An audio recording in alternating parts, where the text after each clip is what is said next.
Idukki കരുണാപുരത്ത് വയോധികനെ acid ഒഴിച്ച് കൊലപ്പെടുത്തിയ വയോധിക ആശുപത്രിയിൽ ചികിത്സയിലിരിക്കെ മരിച്ചു. ഏറ്റുമാനൂർ കാട്ടാച്ചിറ കുറ്റ്യാനിയിൽ തങ്കമ്മയാണ് മരിച്ചത്. നിതീഷ് തോമസ് ഉണ്ട്. നിതീഷ്, എന്താണ് വിവരങ്ങൾ? കഴിഞ്ഞ 24-ാം തീയതി ആയിരുന്നു ഇത്തരത്തിലൊരു സംഭവം ഉണ്ടായത്. സഹോദരപുത്രനായ സുകുമാരനെ ആയിരുന്നു ഈ തങ്കമ്മ കൊലപ്പെടുത്തിയത്. ഇപ്പൊ ഈ നിലവിൽ അന്ന് ഈ ആസിഡ് ഒഴിച്ച് സഹോദരപുത്രനായ സുകുമാരനെ കൊലപ്പെടുത്തുന്ന സമയത്ത് തങ്കമ്മയ്ക്കും പൊള്ളലേറ്റിരുന്നു.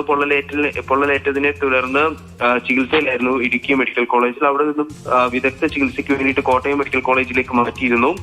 ഇന്ന് മെഡിക്കൽ കോളേജിൽ ചികിത്സയിൽ ഇരിക്കെയാണ് പുലർച്ചെ മരണം സംഭവിച്ചിരിക്കുന്നത്. ആക്രമണത്തിന്റെ ഗുരുതരമായി തന്നെ ഈ തങ്കമ്മയ്ക്ക് പൊള്ളലേറ്റിരുന്നു. ശാസ്ത്രീയമായ തെളിവുകളുടെ അടിസ്ഥാനത്തിലും അതുപോലെ തന്നെ ചോദ്യം ചെയ്യലിന്റെ അടിസ്ഥാനത്തിലും ഇവർ കുറ്റം സമ്മതിച്ചിരുന്നു. അന്ന് തന്നെ അറസ്റ്റും രേഖപ്പെടുത്തിയിരുന്നു പോലീസ്. എന്നാൽ ഗുരുതരമായ പരിക്കായതിനാൽ ഇവരെ മെഡിക്കൽ കോളേജിൽ തന്നെ തുടരാൻ അനുവദിക്കുകയായിരുന്നു. ഇന്ന് രാവിലെ ഹൃദയവേദന അനുഭവപ്പെട്ടതിനെ തുടർന്നാണ് ഇത്തരത്തിലൊരു മരണം സംഭവിച്ചിരിക്കുന്നത്.